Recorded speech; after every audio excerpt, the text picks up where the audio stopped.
Third Shift presents The Imposter's Guide to Gaming, your quick fix for gaming news. Now, here are your hosts, Eric and Matt. It is me, the glorious individual known as Mr. Eric, today on another episode of IG2G. In fact, it's episode 76. I hope you guys got your little headbands on and strapped in, because we got all sorts of fun releases, including remakes, all sorts of crazy things Matt's going to be talking about. Who the hell knows? And it's doom and death. Gloom There's and death death. and everything. Gloom and Disasters death. and Oh death. gosh. Oh yeah. Gloom and death and all that. Plus Persona 5 Royal. You knew you're not escaping it. So stay tuned, because here we go, everybody. Number 5. First up on the releases this week, we got a game that's ripped from the headlines, a current events type game. Oh my goodness. This is The Complex, which dropped on the 31st of March for PC, PS4, Xbox One, Switch, and Mac. Pretty much every single platform except for mobile platforms. Developed by Wales Interactive and Goodgate Media and published by Wales Interactive. This is a choose-your-own-adventure type FMV game where it's basically an interactive movie. You know, everyone said, oh, these games are just interactive movies. This literally is. You're watching a movie, you're watching clips, and then at certain points it pauses and it says, do you want to do option A or option B? Do you want to try and save Susie or try and save Ralph? And what's it about? It's about a viral contagion that could possibly spread around the world and cause horrible things. So, oh man, if you're too sensitive to what's going on right now, better not play The Complex. But if you're interested in FMV games, choose your own adventure type games, if you're just interested in unique ways of doing storytelling, because I mean, there aren't that many FMV games out there, especially choose your own adventure style FMV games. Also in this one, there are like there's like a relationship system and a character personality system. So based on the choices you make, your character might lean one way or another, and then that might affect the way that other characters interact with you later in the story, or maybe, you can't save those characters at the end. There are 8 unique endings to this story in The Complex, and from what I've seen, it's only a few hours long, but I mean, it's basically an interactive movie, which makes sense. So, if you're interested in some viral contagion stories that isn't, I was going to say it's some escapist viral contagion stories, but I don't know. It's not exactly escapist fiction anymore. But if you're interested in FMV games, if you're interested in choose your own adventure games, definitely check out The Complex. Like I said, it's a pretty quick playthrough, but you've got those 8 different endings to shoot for if you want to try and find something more in that game. And otherwise, just check it out. It's out there for every platform that you have, so you might as well at least get it. Just get it and have a viral contagion nightmare time. It'll be great. Number 4. This release is a tale as old as time. It needs no introduction. It's Final Fantasy VII, the remake, published, developed by Square Enix. It was released as of April 10th, 2020 on the PlayStation 4. This is an exclusive. Holy moly. If you can't play this game, you are just a sad son of a gun. It is beautiful. It is wonderful. It brings back all the nostalgia from the old version and released in 1997, something like that. Anyways, a long time ago, you take the role of Cloud Strife, an ex-soldier. You come into Midgar. You take a job with Avalanche, this crazy environmental group trying to save the world by stopping these evil corporate sons of guns from sucking Mako energy out of the earth, creating energy for their city, and of course, destroying everything in the process. They're all bad guys. Nobody's good in that whole corporation, and you're out there to stop them and save the day. It's an RPG, but it isn't the old school RPG. They've upgraded the combat system to where you're actively running around, fighting, slashing away. Going into your sub-menus slows down time, allows you to pick out your materia, which is your magic. So you got your fire, your ice, your air, all the typical magic you'd expect from a Final Fantasy game and or RPG. Your characters, they will do things on their own as you're controlling Cloud. However, they won't do anything really big or important unless their materia tells them to, or you give them instructions. So you're going to want to change over to other characters depending on the fight. So if there's like long-range individuals, you're going to want to use Barrett, who's a side character. He's good at, of course, taking out, like I said, stuff that you can't get to with a sword or your fists. And then if you want to go for your martial arts, you got Tifa. If you want to do some magic or other long range, you got Arieth, as she's called, Arius, from the old one, whatever, doesn't matter. So, you're going to use these characters, flip-flop in between them. You're going to get their limit breaks up. Limit breaks are like your little supers. You're going to want to be hitting the baddies, doing all sorts of skill sets that'll up that. And then on top of that, you have summons. That's just a materia you get, which allows you to summon these giant monsters and or individuals, all sorts of things. There's chocobos, Shiva, Ifrit, Bahamut, etc. Well, I don't know if Bahamut's in this one. Sorry, I'm not that far yet. But the ones you do get, they come in, and instead of it just being a CG, where it does a lot of just attack damage and then they disappear, they join the fight. They come in, they start doing their own thing, they attack and do whatever they want. You can, however, use a summon ability while they're out, and make them do a certain specific spell or whatever it is, attack. And then, once their timer comes rolling down, they do an ultra attack, whatever that is for them, and then they disappear. Super fun, super cool, super frantic. In some of the boss fights so far, you have to utilize the area around you. They'll do giant AoEs or super attacks, and you'll have to like get behind blockades and or run to one side of the room to avoid like big giant laser beams, that sort of thing. And then come in, take out their armor plates or their hands to make it so they're not doing so much damage. You get the drift. The combat's way different this time around. Graphics, beautiful, wonderful. The character models are just gorgeous. The environments look great. There is some kind of hokey graphics sometimes in the backgrounds, almost like they just like scrub brushed a little bit in there. But you know what? It doesn't even matter because so much else around it is beautiful, and it's recreation, you know, how it looks based off what you remember from the old Final Fantasy VII. All of that's intact. This game is a game you gotta check out. I want to talk about it so much more. I don't even know where to begin, where to stop. All I can tell you, music wonderful, the graphics are wonderful, the story is faithful, but there's twists and turns, and some characters do a little bit more, a little bit less. So it's not the exact same story as it was before, which is super interesting because it gives a kind of a fresh take on it all and allows you to have a little surprise here and there while you're playing it, even if you've played the old one a million times. Definitely get on it if you've got a PlayStation 4. This one's one you don't want to miss. Number 3. Next up on the releases this week, we got a game that looks like it might be right up my alley, but a lot of reviewers have been hating on this one. This is Tharsis, which dropped for the Nintendo Switch on the 11th of April, developed by Choice Provisions and published by Cubic Games. I believe this game also came out a few years ago on maybe PC and PS4. Not 100% sure on that. But what this is, let me just read to you, if you go to like the Tharsis website, let me read to you what the quote they put on the very top of the page. It's a turn-based, permadeath, realistic space strategy game with dice and cannibalism. I mean, how could you not want to play that? That sounds amazing. But basically what this is you're part of a crew of astronauts on a ship which gets damaged at the very beginning of the game, and then it's a turn-based, dice-rolling, roguelike, dice like worker or dice placement type game. So, you know, you've got the different modules of the ship. So each turn some new disaster will happen or soon some new problem will crop up. And I don't know if it's in each of the modules or just, you know, randomly in one of the modules. But then over the course of the game, you have to move your people around to different modules. You have to roll the dice for the people so they can assign those dice towards the problems or to, you know, getting food for themselves, fixing this, fixing that, maybe pushing their dice away to go to other modules to help other people. And that's pretty much it. If you like these kind of games, that's going to be enough to sell you. It was pretty much enough to sell me on it.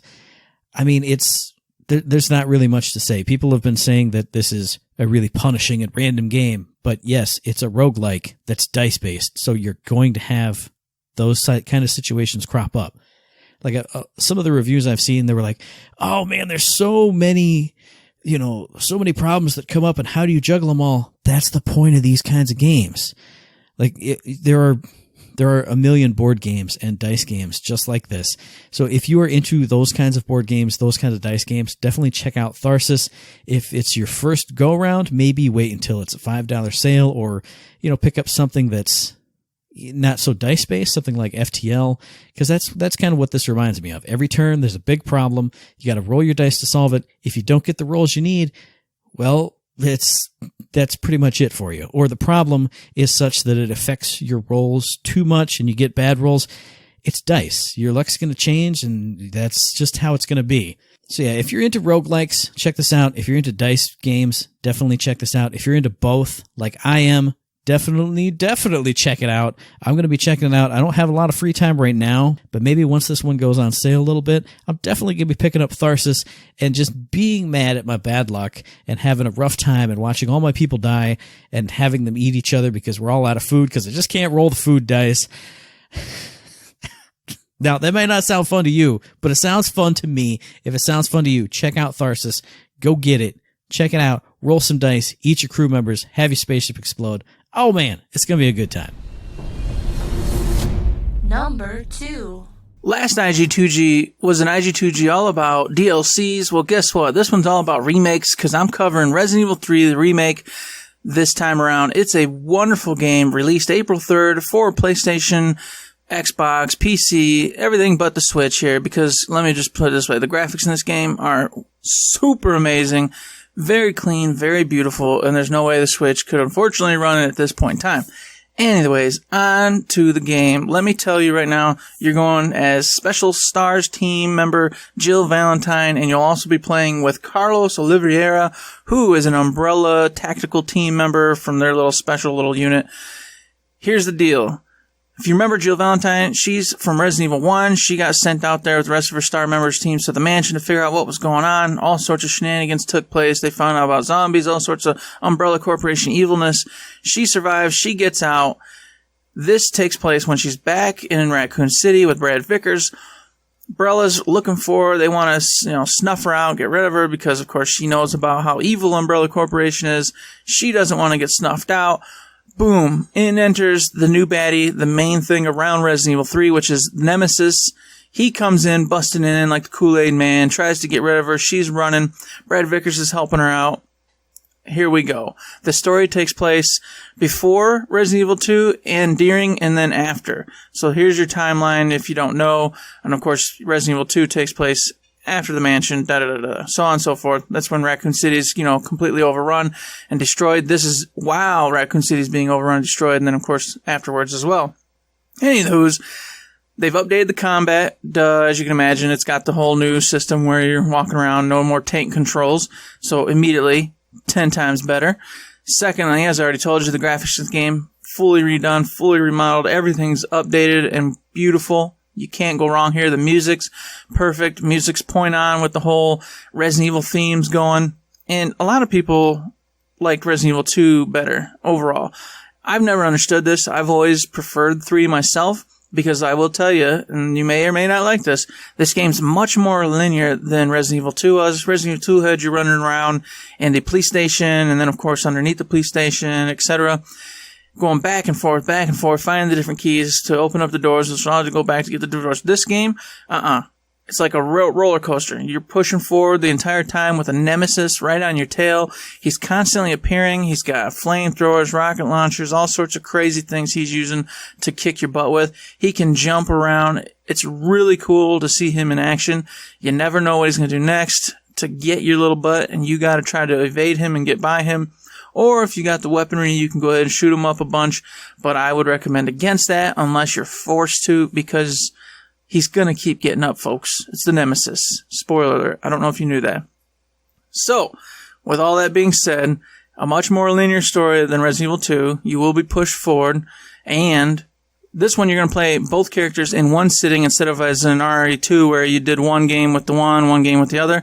You'll go through a chunk of the game with Jill Valentine. You'll get to a point in the story where you'll take over as Carlos, and then you jump back and forth. You see what I'm saying? It's a cool system. I like it a lot.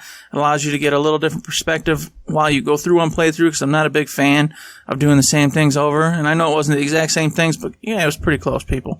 So anyways, if you like a more linear Resident Evil, more kind of action-packed Resident Evil, with, like I said, a baddie chasing after you the entire time, never knowing when he's coming out, this one's going to be for you. If you liked going back and forth and kind of like the haunted feel of it all, Resident Evil 2 definitely is probably a little more up your alley, but I'd still recommend you give this one a shot. Number 1. Last up on the releases this week, but certainly not least, you know how I do it. This is the game I'm most excited about in the releases this week, but it's also, just like Tharsis, a game that a lot of reviewers are going to hate on, a lot of people aren't going to like. This is Disaster Report for Summer Memories, which dropped on the 7th of April for PC, PS4, and Switch, developed by Granzella, published by NIS America here in the States. You want to know what I put on the show notes? I'm going to read it verbatim. The very first line of my show notes. It's here we go. Quote, "It's Disaster Report," end quote. That's it. It's more Disaster Report. If you love the Disaster Report series, you got to be hyped for this. If you don't know Disaster Report, who are you? You're not my friend. How can we be friends if you don't know Disaster Report? But this is a series that started way back on the PS2, and every entry in the series is all about you surviving some kind of natural disaster. I believe it's usually earthquakes, because earthquakes are a big thing in Japan, but sometimes there's tidal waves, all kinds of other stuff. It's all about a natural disaster happens. You have to get through, survive it. There's some big set pieces. There's some, smaller moments where you're talking to NPCs and all this other stuff, putting items in your backpack. You've usually got like stress meters, hunger meters, thirst meters that you got to manage with, different items that you can store in your backpack that you can pick up from the NPCs. And this is just a continuation of that series. So that's what Disaster Report is all about. What's unique in this one? In this one, you get to customize your character. You can play as male or female. You can customize your look. And the other thing that I had a lot of fun doing in the demo, you can also customize your personality and the way that your character reacts to certain things. Like, you could play it like a super nice, oh man, I'm such a hero, here I am to help you out. Or you could be a total asshole, be rude to everybody, be trying to steal money from everybody. I've got some bandages, who wants to buy some? Trying to create like panic buying over your bandages, selling them for exorbitant prices so that you can go and extort more money from other people. I mean, that sounds great, right? It sounds fun. Surviving a disaster, being a total asshole, or being a super saint, wherever your predilections lie. But I'm going to tell you, these games aren't for everyone, because these games are super janky and super goofy. You have to really be in that like Earth Defense Force style mindset for this kind of games. Like, picture a budget game and then kind of like throw in some silly aspects and some weird aspects. So these games really aren't for everyone, but they're also very unique. What other, natural disaster survival simulation is out there? Especially from like a big name that would be super polished. There isn't one. Especially when you start adding in the kind of goofy Japanese type aspects to it, the character builder, the personality system that allows you to earn moral points and immoral points for just doing nice things or horrible things. Disaster Report is a really unique series it's really just for a certain group of people. I am in that group. I am one of those people. I am very excited for Disaster Report for Summer Memories. If you're in that group with me, check it out. Or if you see it on a sale, a few months down the road, and you want to check out something extremely unique that you won't really find anywhere else, check out Disaster Report 4. And I hope you survive. Try not to die. Boom! Try not to die, suckers! Woohoo! Disaster Report 4. Go get it. Imposter's topic of the day. Today's topic, as promised at the top of the show, is Persona 5 Royal. I just want to let y'all know, you can expect us to be talking about this quite a bit until it's beaten, because as you all should know, and if you don't, it's probably some of our favorite games of all time in the whole wide world, and we get to play it all over again with added content, and it's glorious. So every single IG2G from here until the end of the year, all Persona 5 Royal, all the time. Also, Game of the Year special on Third Shift Proper, Persona 5 Royal all the time. You're not going to escape. You know what? We're just changing our name to Persona 5 Royal Shift, 3rd edition. I don't know. Edition. Whatever. There you go. It That sounds matter. right. What's Gearbox? Yeah. Screw it. Persona 5 Royal all day. Persona 5. Oh, yeah. Atlas. Yeah. Atlas, boys and girls. That's where it's at. We're the Atlas cast. That's right. Woo! Oh, man, Matt, don't give me ideas. Don't give me no ideas. It's starting a new show. Oh, my God. Be amazing. Anyways, here we go. Mr. Matt, I just want to, thought we'd get touch bases. Where are we at? Where are you at so far? What are you seeing? What's new? What's old? Let's just kind of barf it all out. I think that's what we'll do. Let's just barf for the next 15, 20 minutes. Let's do it. I love barfing. So hang on. Persona 5 Royal is amazing. I'm not too far into it yet. I just beat the first palace, like literally just beat it. The outcome of that scenario, in case you are still spoiler free, just happened, and things are about to progress from there. What's old is all the tutorials. That's still all old. It's just you do the same stuff. You do the same thing. But then what's new is literally everything else, and it makes my day every time I play the game, and it's amazing, and we'll get into more of that stuff, obviously, in a little bit once you tell us where you're at and your old and new barf. All right, so I'm a little bit further ahead. I've gone into the second dungeon a couple times now, and I'm to the point where I'll be able to go back and actually just farm said dungeon until I feel reliably overpowered, and then I can go beat it and move on. Mm-hmm. Well, not move on, because if you don't know in Persona 5, that's not how that rolls. You beat that dungeon, and you do it all as fast as humanly possible, which is 1 day, 2 days, 3 days tops, depending on the story beats. Sometimes they kick you out and make you go do something. How many days did it take you to get to the treasure in the first dungeon? Good. One. All in one night. Yes. Oh, I smoked it. I went through, got it all done, and then I just sat there every day. Oh, ka-chunk, doing fun things, going out, studying. Because, of course, we've cheated because we've played Persona 5. So I know where I need to be to get what I want for most of the beats up to that point. Now, I will say, Matt, to start things going, like I said, I'm at the second dungeon, about to go through the big part of it, but we're already starting to hit beats where you got to have a certain amount of guts to do things. You got to have a certain amount of kindness to do things, intelligence, et cetera, knowledge, whatever you want to call it. Mm-hmm. And even with the knowledge of that, and even with some extra options, which we're going to talk about in a minute, you still cannot hit all of them. You just can't get them all in the allotted time. And, of course, keep up some, relationship beats and the confidant levels going. So no matter which way you go about this, it's a little stressful, but a fun stressful, because even knowing what's happening, you cannot keep up. You have to make some choices on what you want to get and what you're going to miss out on for the time being. Yeah, which I appreciate, because it still adds that little bit of tension to a game that you and I have played twice. Mm-hmm. It makes it makes it so you can't just breeze through it now, but then also, since we have played the other one twice, you know that you can breeze through it the next time and not worry about anything, which makes me appreciate that system even more than I did the first go around. Now that I'm back in it, and I'm like, okay, there are a lot of bits to help you out and let you progress faster, but you still do have to make those choices. I appreciate awesome game design, and this is that to a T. Like, here's a system, here's the ways you can bypass it in a second playthrough. Here's a brand new, fresh playthrough, and we'll also give you help, but that tension is still there. The choices are still there.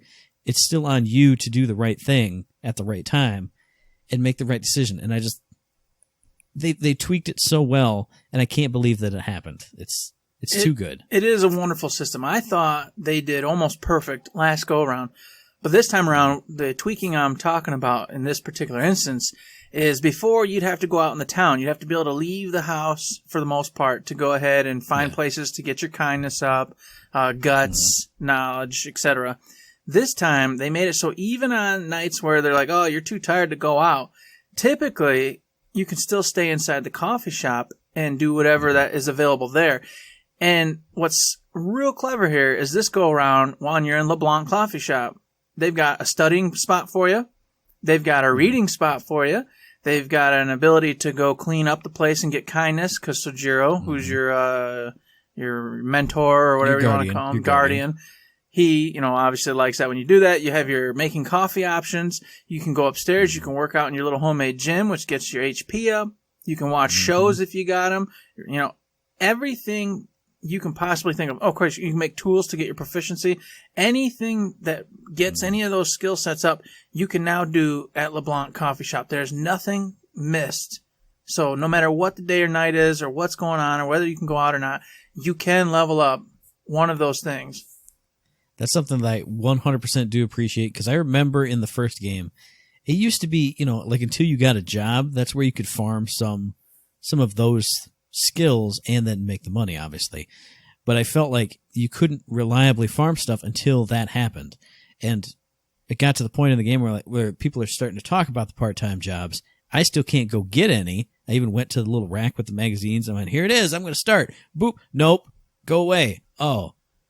Well, but now I don't really you don't need to wait. You can do it all at home. Mm-hmm. And obviously I knew about the DVD player and the DVDs from the previous playthrough, but the fact that you can just roll up and buy it immediately. You can buy the DVD player before you find the TV. Mm-hmm. You can go start renting DVDs immediately before you even find the TV as well. And then, so you automatically have something in your hand, boom. And then the library stuff, obviously you can go get the book as soon as the library opens up. Now you're just reading at LeBlanc if that's what you choose to do. The other thing I love too, I feel like they were all, they couldn't have been in the original one. The crossword puzzles. I love it. It's an easy knowledge game. They were not in the original one, no.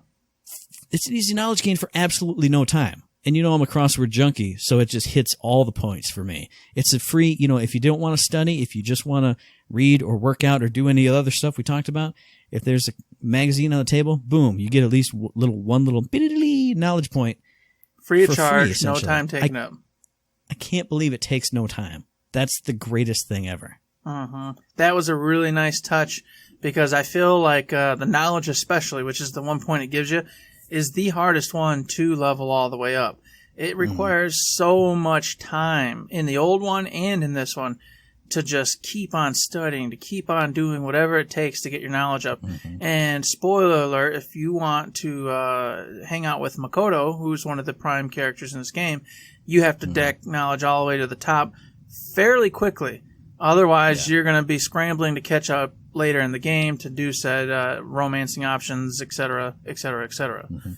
So it's a pain in the butt, and that was in the old one. But in this one, like Matt was saying, you get just a little extra nudge here and there that allows you to give you that boost to the knowledge and get you where you need to be. And you add that on top of the group study options, which I think gives you like 5 or so, hidden ones, but it levels you up faster than regular. I mean, it's just it's going to be so much easier once those start opening up. The pre-exam. Oh man, I'm so lost. Help me out. It's just everything just boosts you up so good. It's golly. So on top of those they got going for you this time around, which some of those weren't in the last game, they've also got the ability to hang out with people much more often. I feel that, and this could also be just a condition because of me beating the dungeon in one day and then just having that large span of time to hang out.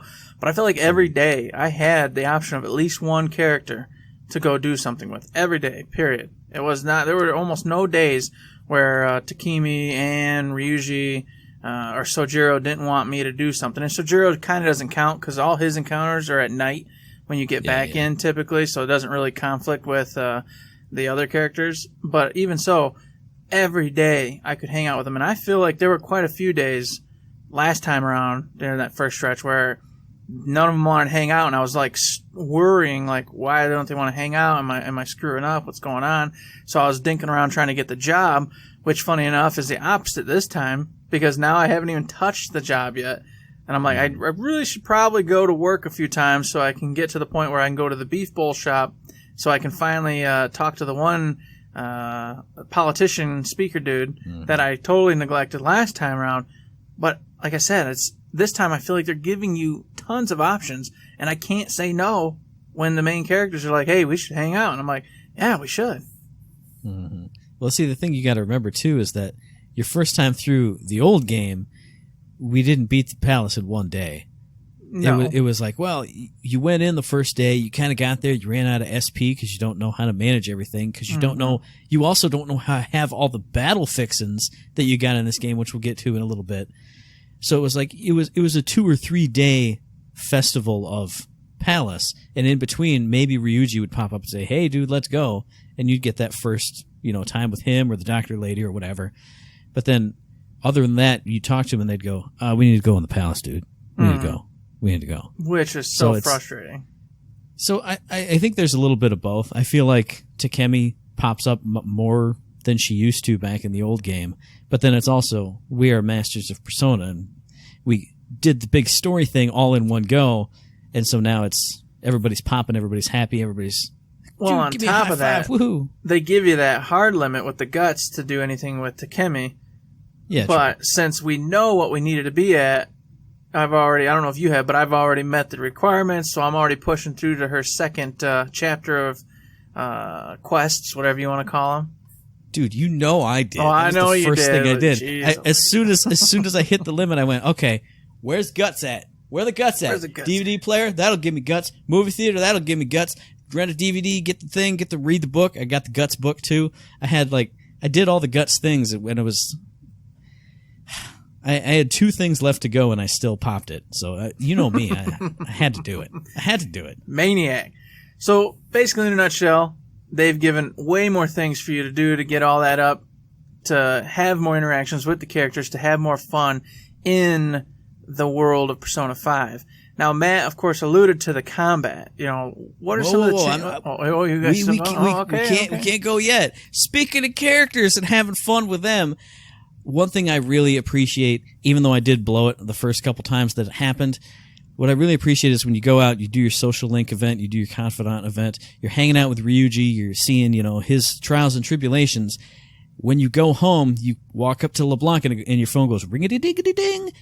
And it's your buddy, whoever it is you just hung out with, whether it's Takemi, whether it's Ryuji, and whoever, they're calling up to give you a bonus opportunity to get confidant points with them, which is just awesome. Because the one bad thing about Persona that I would say, it's not a bad thing, but it's irritating sometimes, is when you want to get Ryuji to that next level because you know he's going to unlock something good, or just because you want to progress with him. And he's like, dude, let's hang out. We got to hang out. And that little thought bubble comes up that says, I feel like I won't get closer with Ryuji soon.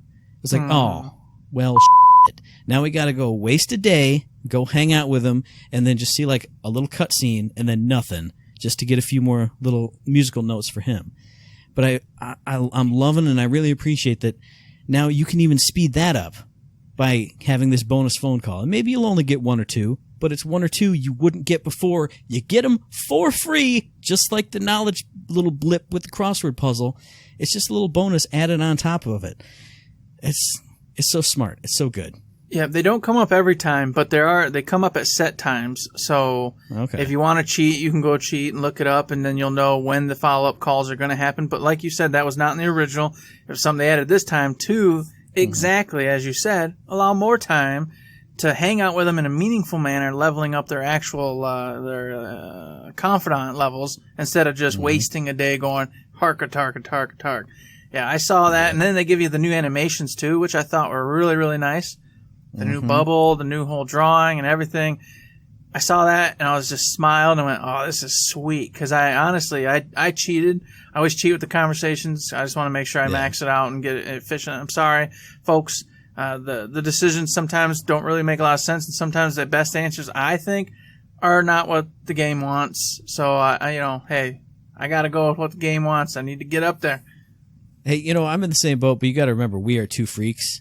So these are like regular people or people in certain circumstances. So like 2 assholes like us, we're not going to have the right answer all the time. That's true. It's just very true. That's true. So maybe you normal folks out there, you'll have the right answers and won't need to look it up. Either way, as Matt said, Persona 5 Royal added in the follow-up questions here and there to kind of make you speed up the process and or fix problems you're having with your choices. And one more thing, we talked about the little bonus, the specialty, phone call bubble that you get, and we teased it with stuff we were excited about for Persona 5 Royal. I couldn't let that go. All the new expressions and new angles of faces that you get in just the speech bubbles are awesome. They made me sit up and take notice. If anybody saw my first stream, as soon as Ryuji gets that looking straight at you in the camera look, I was like, "Oh shit. Stop looking at me, dude." And then he gets the tough look, and he looks totally different. He looks like a big buff dude, and I'm like, wow, I can see why people think he's a badass troublemaker dude. Just the different angles of everybody. It freshens it up. It makes it feel new and cool and engaging because now they're not just looking off to the side or down and kind of up. A lot of times they're looking at you when they're talking to your character. It's great. It's another tiny thing, but it's so good. It is. I appreciate it very much. I do. Now, is there anything else in this general area before we move into the dungeons, Mr. Man? Well, let me tell you, Mr. Eric. Well, very slightly.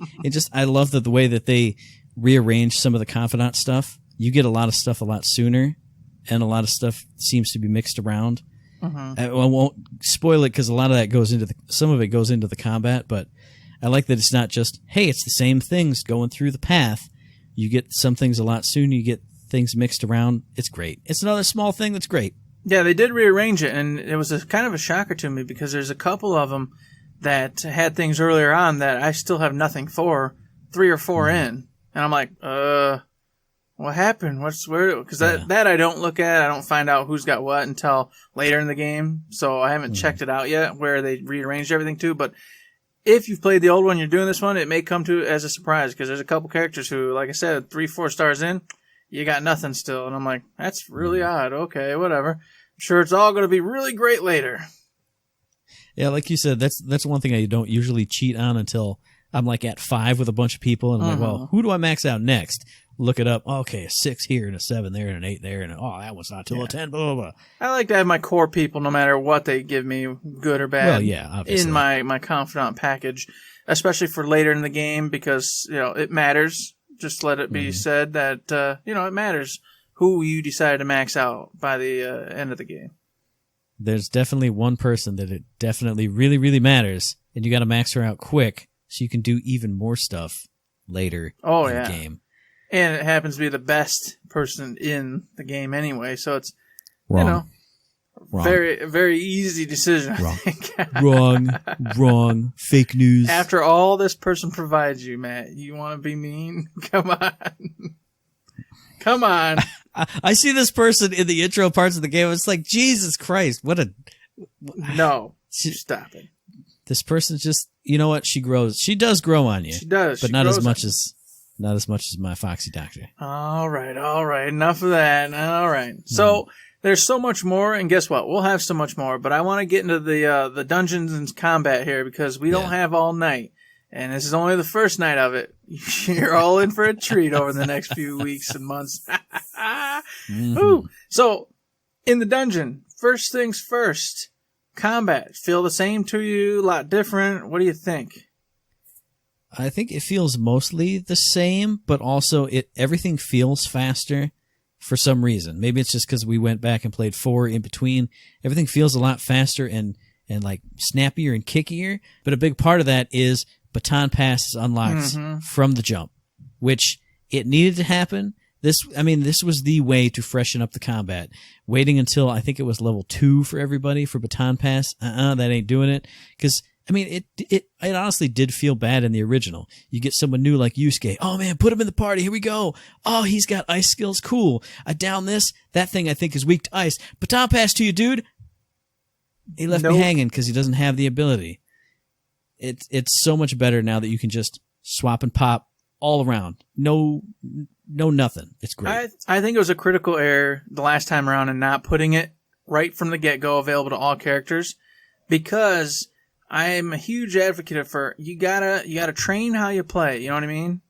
If you go in and for 1 level, 2 levels, it doesn't matter, however many levels, not using an ability, not having the ability able to function as it should, you typically cast it aside. You go, I've made do without it. I've found a way around it. So you don't go back to it. And that's sort of what I did in Persona 5, the original. I didn't use Baton Pass in Persona 5. Almost ever. So it just sat there, dead and gone. Didn't need it. Alls I needed was Mahaga, my main character. So alls I ever did when I did Baton Pass at all, it was just to give it back to Mahaga. I didn't pass it around and go for the huge, combos that you can do in this one. Well, you can do them in that other one too, but this time around, since it was there from the word go, I was like, well, Mahaga's no stronger or better than anybody else right now. So I started Baton Pass, and all of a sudden I'm like, combo, up in HP, up attack, boom, boom, boom. And I'm like, this is why Baton Pass can be awesome. And then if you make sure you get all the characters right with the different, fire, ice, etc., get them the different skill sets as much as you can. So that way you can keep just tossing it back and forth, weak spots, weak points. It becomes absolutely phenomenal. Yeah, it was phenomenal for me in the last game, but what I really appreciate, especially having played Persona 4 now a lot more and coming back to 5, is that Baton Pass is essential for keeping you in the dungeon longer. Because obviously, your main character in both games, you can get all the skills. But if you know that, that enemy's weak to fire, this is wind, that's ice, that's electricity or whatever, your character usually goes first. You pop out the fire because that's what's on right now. Then you got to switch to ice. But now that you have Baton Pass, if you got a nice person in your party, you hit one Baton Pass over. Baton Pass, Baton Pass, Baton Pass.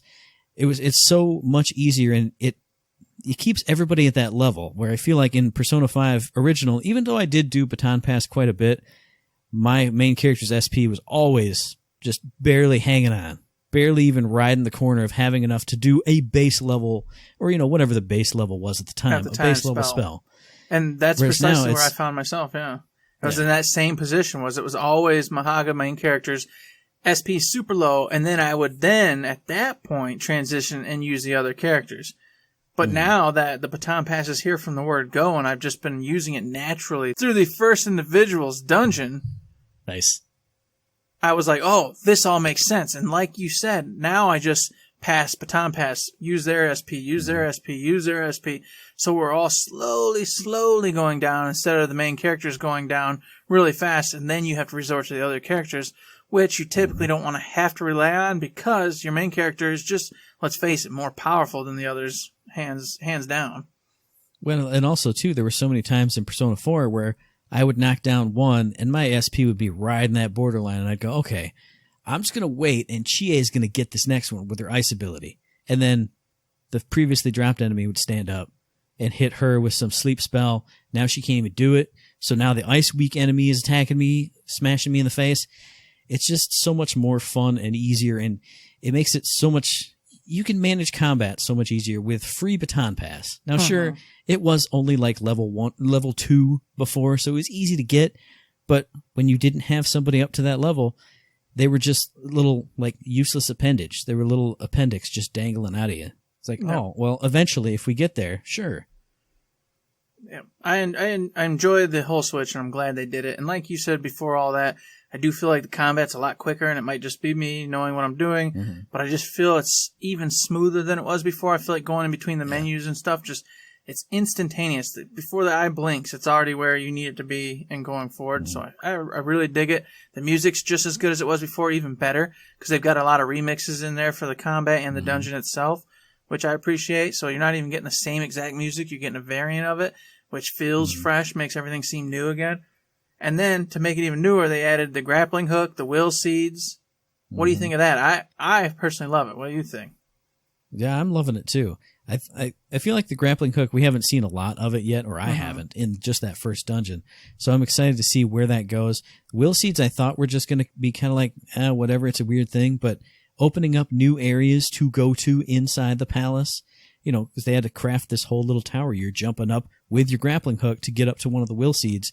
And then it having it being a cool accessory bonus that you can put on somebody, which I want to get a little bit more into accessories later, but you put a new ability onto somebody with your accessory, then you get that for free just for looking around, doing something that RPG players do no matter what. So I'm loving it. I'm assuming you're loving it too. Yeah, as I said on top, I love it, and I love the fact that it not only does it provide you a means to find these new things, the will seeds inside the dungeon, which there are 3 of them in each dungeon, but on top of it allows you to skip over certain areas. It's a shortcut through the dungeon, because a lot of people complain that some of these dungeons are hard. They're annoying, hard, there's a ton of enemies in them, and they can't get through the entire thing, and they do have to, spend a couple nights in there, and they didn't want to.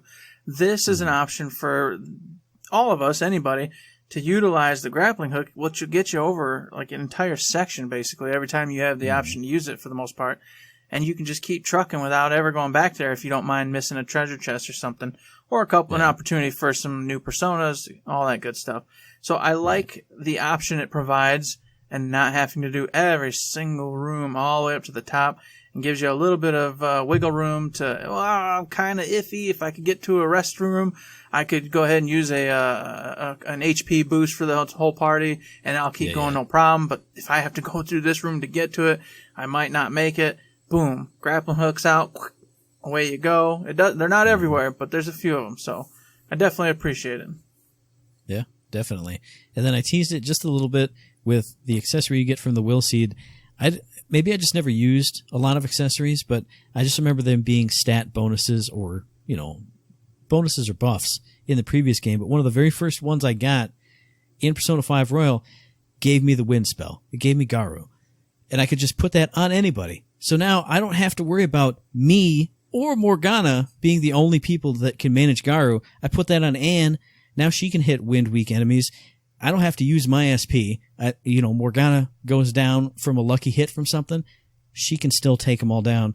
It's great. I love it. I hope that keeps going. I hope I can unlock or buy or find, higher power spells to do that. Or even if I can't, it'd be great to just have not a free, but essentially a free base level spell of whatever element it is to just shuck onto somebody. Now I don't have to worry about them keeping it. They can just go off on, Fire 3 and all the heal stuff, and then boop, somebody's got it. A little base level wind spell for when you need it most, which you need it at sometimes. Mm-hmm. I love the accessories. I love how they changed about them. My only problem is that I bought the deluxe edition, and it came with a whole bunch of accessories that I cannot replace because they're XP boosts. There's all sorts of big boost ones. There's a free life one where anybody dies, they're just automatically resurrected full health. So it's like, gee willikers. You can't get rid of that. That's impossible. No. That's just a whole new character for free, basically. And the XP boost, well, no, duh. That's our main character for the entirety of the game.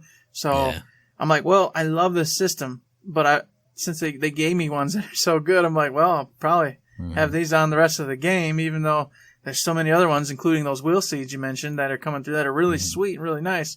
So I'll keep an eye out, and eventually I'll probably get bored and just replace the XP one anyway, because I'm naturally going to overpower everything anyway, because that's the way I do it. So at some point I'll change, but for the time being, the ones they gave me are so powerful that they're just staples right now. Man, I should have kept my Ultimate Edition pre-order. Shucks. That's all right. You'll make it. Now you get the excitement of using accessories and upgrading and finding the Will Seeds and seeing what they all do. So True. That's a perk. And then, of course, I wanted to ask you, I talked about the traversal of the dungeon, the bosses. They said they changed boss fights around, and of course you've done the first boss fight. I've done the first boss fight. It was easier. It was definitely easier. But I'm trying to remember if there was anything that really stood out that was changed. I feel like the only change I saw was the introduction of the two characters.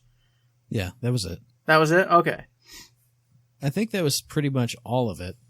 But I also noticed, and maybe it was because I spent so much time in the dungeon in my first go-through of Persona 5 regular, but I noticed that when you have to send somebody away to do the thing, I don't know how much of that's a spoiler. When you have to choose someone to go away, I failed once because I didn't do enough damage, even though I was doing all the same things that I would have done the first go round.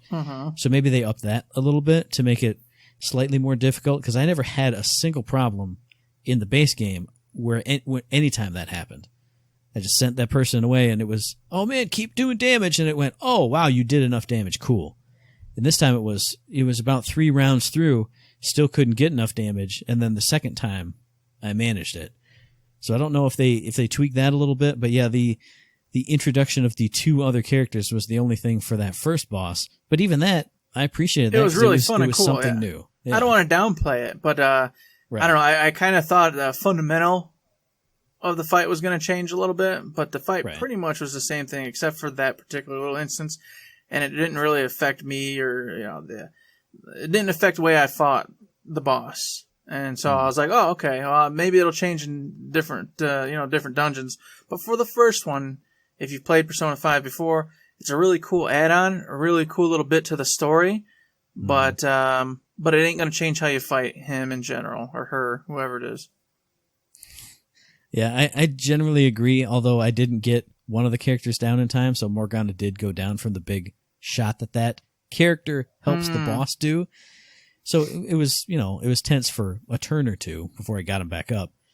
I appreciate what it does for the story of one of the characters to see that character pop up and hear that character's reaction to that other character. Jesus Christ, Yeah, there's no way to say it. It was so good. It was cool because it brings that back in and brings the tension back in. So when the thing happens after the boss fight, it's fresh. It's there. Mm-hmm. You know, All of it's right it there. brings, it brings more emotion to it. So I'm looking forward to seeing what tweaks they make to other boss fights in other dungeons. Cause I'm just, man, I want to say things that I'm thinking of in my head right now, but I can't say it because of spoiler madness. Yeah, we'll do spoilers later. But for tonight, I want to stop it there because you're going to be getting into Memento soon, and we're both going to be smoking through the second dungeon. And I think the next time we talk about it, that's going to be plenty of stuff to talk about the second dungeon and Mementos, because I've already been doing Mementos a bunch, so I got a lot to say, but I want to say it when you've seen it so we can talk about it and see our thoughts, going back and forth. That's one thing I can't wait to get to, because I can play Mementos off stream all the time and just have a whole day of just Mementos runs. I love Mementos. It's so good. It is. So I can't wait to see it's how they even change better. that. Yeah. Even better now, everybody. But if you want to hear about how it's better, you got to wait till the next time we talk about Persona 5 Royal on IG2G, which maybe next time, maybe the next time after that. I don't know. We'll find out. But until then, that's it for the topic tonight. If you hate Persona, I'm sorry. It's too darn bad. It's our show and we do love Persona. You just got to suck it up. Yeah, and that's it. So it's time to wrap it up. Imposters Wrap Up. So what do you guys think about Persona 5 Royal? If you have something bad to say, do not use the contact information I'm about to say. If you have good things to say about it and you want to join in the Persona 5 Royal party with me throwing my hands in the air like I just don't care who to who, look at that. It's not on the video feed. There's no video feed for this. Hit us up via email at info@thirdshift.me. Tweet at us at thirdshift.me and find us on Facebook under Third Shift. Indeed you can. You can also find us over there on Patreon. We treat it just like a little old tip jar. $1, $2, $3, any kind of amount is awesome, and we are super thankful for it. We hope you love what you hear, and you got the time and a little bit of extra funds to do something like that. But you know what? Times are tough. The quarantine is still out there. The virus is still spreading. Mankind is falling. You might not have any money right now. And that's okay, because you can support us in so many other ways. 5-star ratings on them iTunes, Facebook likes, Twitter interaction of any kind, all that good stuff. Hey, you got Twitch Prime still? You like getting your stuff off Amazon?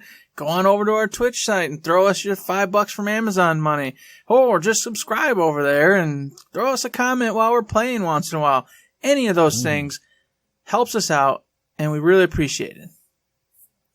Absolutely. And of course, this podcast drops every 2 weeks on Tuesday. So we'll be back in your ear holes on the 28th of April for our very next episode. And you can find that episode on iTunes and Stitcher and Podbean and Spotify and YouTube. And as I always say, if you like what we're doing and you'd like to help us out, please give us a like, rating, review, a comment, a subscription, any kind of good thing on any one of those good services, because it does help us out and we really do appreciate it. Oh yeah. Indeed we do. We appreciate them 5-star ratings. We need more of them. So get your booties on over there and give them to us, because we'll talk about Persona forever unless you do. Forever and even if you do, we might still do it. Well, I never made a promise. And with that, I think the night is done. We got to get the hell out of here. So there's nothing else to say, but don't forget to say